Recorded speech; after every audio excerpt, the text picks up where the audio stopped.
Di Kuala Kangsar kita boleh tengok lokasi filem zombie Kampung Pisang dan juga lokasi filem Anna and the Kid. Bus siaran kuasa RM8, kanak-kanak RM5 perjalanan lepas jambatan Sultan Abdul Jalil ke Lembah Istana.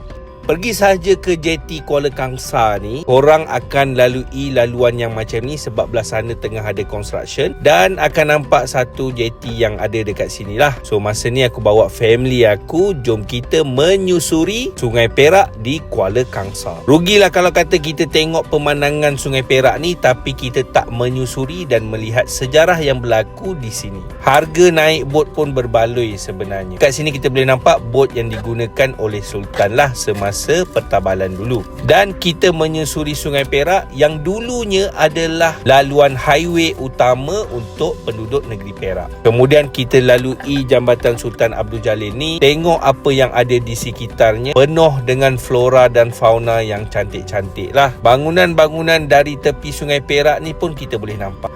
Hotel Casuarina yang aku duduk tu pun boleh nampak daripada sini. Menariknya memang feel betul lah bila naik bot dekat sini, dapat tengok pelbagai yang ada di kiri dan kanan. Jadi kalau datang ke Kuala Kangsar, ini antara aktiviti yang korang kena cubalah. So korang kena follow aku akan cerita lagi apa yang menarik di Kuala Kangsar.